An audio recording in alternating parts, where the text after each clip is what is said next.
gente, tudo bem? Esse vídeo, ele é um complemento ao texto que foi colocado no meu Face. Aqui eu vou falar um pouquinho do porquê que vale a pena as mudanças, a reconstrução pessoal. Se você gostar do vídeo, curte, compartilha para chegar em mais gente nesse momento de que tá todo mundo, né, tendo que ficar em casa com essas famílias, tá sendo um momento muito delicado. Algumas pessoas estão passando processos de muita dor, então talvez tudo isso seja uma luz, né? Existe um termo que é a noite escura da alma, e muitas pessoas estão entrando na noite escura da alma, que é esse momento de profunda tristeza, da depressão, e elas não veem luz, não veem o horizonte. E através desse vídeo eu pretendo mostrar que isso é apenas um pedaço da sua caminhada, é apenas um momento da sua caminhada. Suas dores, seus traumas não definem quem você é, ok? Vamos lá. Eu já me apresentei em outros vídeos, meu nome é Daniele Moraes de Mello, e sim, algumas pessoas perguntaram se sou eu que escrevo os textos. Sou eu, a partir de um conjunto de visão, né? A base do que eu trabalho é uma visão sistêmica, né? Que eu trabalho com constelação familiar, o diálogo sistêmico, porque a gente que tem muitas questões, que a gente vem assim com muitas questões, a gente vem com muita coisa quebrada dentro da gente para a vida adulta, a gente faz um acompanhamento dentro do diálogo sistêmico e com EFT, algumas outras ferramentas. Então, sim, os textos sou eu que escrevo, fundamentado nessas linhas de raciocínio, né? No texto que eu coloquei, eu sempre falo do que é uma família funcional. Esses textos são direcionados para quem vem da família disfuncional, então eu cito a família funcional, a família disfuncional, a sequela que aquilo causa. O fechamento é sempre no sentido de trazer para o adulto, trazer a pessoa para o momento presente, para a própria responsabilidade do que pode ser feito. E em momento nenhum eu deixo claro ou divago numa condição de que isso vai ser fácil e simples. Não, isso é um desafio de vida pra gente. Isso é assim, isso requer muita garra, muito empenho. Teve uma moça que escreveu de forma tão humilde, tão linda, que ela escreveu: olha, eu não sei qual que é a minha meta, mas eu não vou desistir de mim.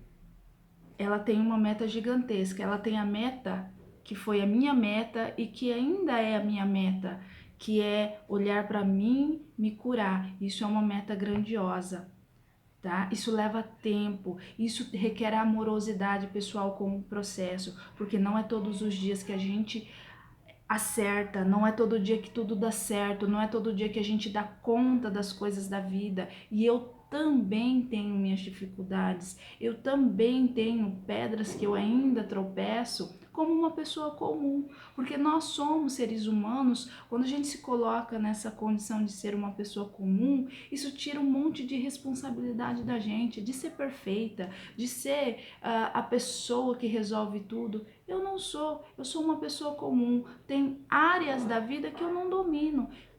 Mas o que eu faço? Eu me aconselho, eu busco aprender, e é isso que vai sanando as minhas deficiências emocionais, as minhas deficiências cognitivas, né? E esse é o ponto da gente entender que algumas coisas tá tudo certo não dar conta. Nesse momento você não dá. Lá na frente pode ser que você dê. E também tem coisas que, gente, tem coisas que não vai ser a tua onda e você vai aprender a se conhecer. Eu vou dar um exemplo aqui, pessoal, do quanto vale a pena o crescimento, quanto vale a pena essa estrada que você está percorrendo. A gente sabe que existem pulem nessas famílias, que existe muita brincadeirinha, né? Uma brincadeirinha que te arrebenta, te regaça por dentro. E isso no seu processo de formação, em que você é apenas uma criança, isso é gigantesco. Isso tem sequela na sua autoestima, sequela no seu bem-estar, no seu convívio social, porque você leva aquilo ali, aqueles traumas, e aquilo se torna gatilho. Alguém falou qualquer coisa sobre determinado assunto, você acha que é com você. Pronto, você acha que é uma flecha apontada para você. E na maioria das vezes não é. Aquilo é a gente que tá ferido. E eu vou dar um exemplo disso. Eu sou dentuça. Eu sou bem dentuça, eu era Mônica, assim, de dente para fora. Hoje eles estão para dentro, mas eu continuo dentuça. E isso para mim foi um peso muito grande durante muito tempo, porque eu ouvi muito sobre isso. E como eu falei em outros vídeos, quando eu já trabalhava com 16 anos, eu percebi que tinha alguma coisa errada, eu já fui buscar ajuda, eu fui procurar terapeuta, e até mesmo na prefeitura, quando eu não tinha dinheiro, eu ligava na prefeitura, perguntava onde tinha. Faculdades tem terapeuta que estão estudando ainda, mas dependendo do ponto ali que você está da sua vida, já te ajuda, porque às vezes você precisa desabafar, né? Então, eu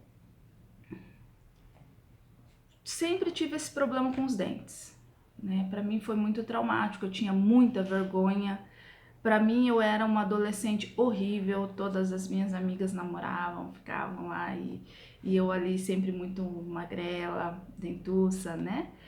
E enfim, trabalhei isso, tive essa caminhada, né? Sem saber muito bem onde ia dar, o que ia acontecer, mas eu tinha esse compromisso. Nem era ainda um compromisso claro para mim, mas eu sabia que eu precisava mudar algumas coisas. E um dia, já depois de casada, com filhos, chegou minha filha em casa e ela chegou muito chateada. E ela falou para mim assim: mãe, me chamaram de dentuça na escola e falaram que eu sou a Mônica. E Mônica, gente, foi o meu apelido. Tem gente na rua, no bairro, né, que eu vivi, que não sabe nem o meu nome. Tem gente que me chama de Mônica na rua. Se eu encontro, eu respondo, porque, enfim, a pessoa é um nome, né, a pessoa nem sabe. Mas isso foi muito traumático. Ela trouxe à tona aquilo que foi o meu trauma. E se eu não tivesse assentada no presente, se eu não tivesse ali com a certeza que aquilo não é um problema, que aquilo é uma característica, eu ia transferir toda a minha dor para ela, certo? Então o que aconteceu? Ela chegou com essa queixa muito triste e eu olhei para ela e falei assim, porque ela perguntou: eu sou dentuça? Falei: filha, olha para a mamãe, você acha a mamãe bonita? E ela disse: sim, mãe, eu acho você bonita. E eu olhei para ela e falei: essa é a amorosidade que eu falo nos textos. E falei: ok, filha, você também é dentuça. E ela olhou assustada assim, né? Falei: sim, você é dentuça, igual a mamãe. Aí eu puxei algumas imagens, mostrei a Juliana Paz, porque quando a gente tem um trauma, é a primeira coisa que a gente olha na pessoa. Eu conheço pessoas que têm trauma com a orelhinha, e essa pessoa, ela olha na orelha de todo mundo, é a primeira coisa que ela olha, é como se fosse um parâmetro para ela. E para mim eram os dentes. Então eu sei quem, né, é dentuço, quem não é. Eu mostrei uma foto da Juliana Paz, falei: você tá vendo a Juliana Paz? A Juliana Paz é uma dentuça, ela é uma dentuça diferente da gente, porque não são os dentes grandes, mas ela tem uma dentição que aparece até o siso, e é linda. Aí eu puxei a Xuxa, falei: você tá vendo a Xuxa?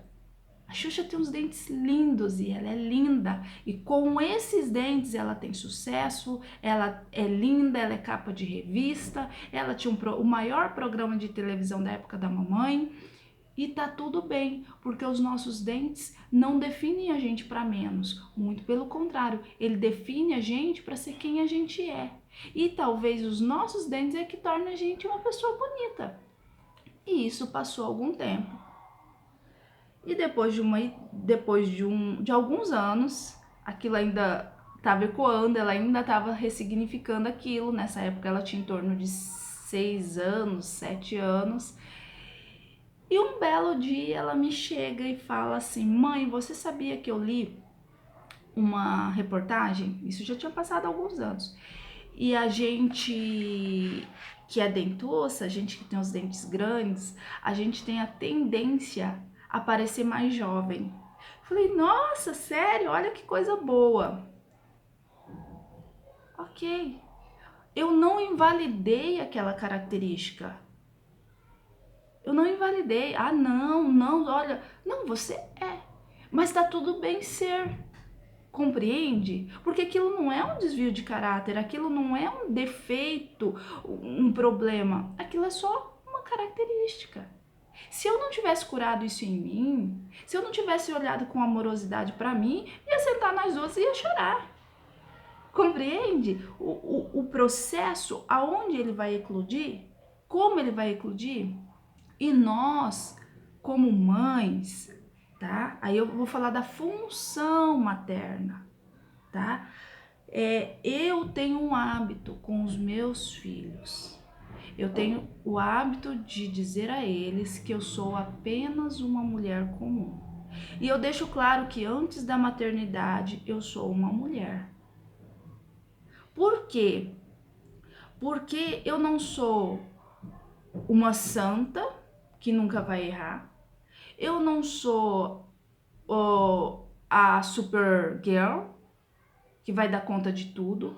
Eu tenho os meus dias difíceis e é tudo muito interessante, porque às vezes no dia a gente sabe que, principalmente que veio desse sistema, você não vai conseguir, né? Mas você consegue se olhar. E tem dia que não tô legal, tem dia que tem alguma coisa assim, e aí, como eu já me conheço, eu falo, ó, a mãe vai pro quarto, meia hora, a mãe não quer que bate na porta, a mãe não quer que chama, a não ser que seja urgente. Combinado? Pega um vídeo, assiste o vídeo que vocês gostam, a mamãe quer esse tempo da mamãe. Pode ser? E todo mundo respeita. Justamente por quê? Porque eu deixo claro que eu sou uma mulher comum. E isso você vai ter que ter clareza. Você que é pai, que passou por esses processos, você é um pai, um homem comum. Você é o pai para o seu filho, mas você é um homem comum. Você é um ser humano que tem outras questões, que tem outras dificuldades, que tem janelas a serem sanadas. E tá tudo certo. A gente não tem que querer transparecer o tempo todo uma força faraônica da qual a gente não possui. E é essa minha linha de trabalho. Olhar com amorosidade até mesmo aqueles momentos em que você não está dando conta. Por quê? Porque quando você se der conta de que a vida, ela te acolhe. Passou a meia hora que eu fui lá pro quarto, que eu fiz um exercício de respiração, que eu ouvi uma música, acalmei meu coração. Gente, eu volto e os dois estão bem, meu marido tá tranquilo. É muito mais fácil do que eu parecer um vendaval, jorrar em todo mundo ali uma avalanche de situações e depois tentar consertar, porque vem a culpa. Então são processos, é tempo. Fácil? Não. Trabalhoso, mas possível? Sim. E é isso que eu quero que você tenha em mente, tá bom? Eu desejo a você sucesso, eu desejo a você força, coragem e, acima de tudo, compromisso. Compromisso com você. Se esse vídeo te ajudou, compartilha, curte e a gente está nessa tentativa de entregar um pouco mais, tá bom? Um abraço.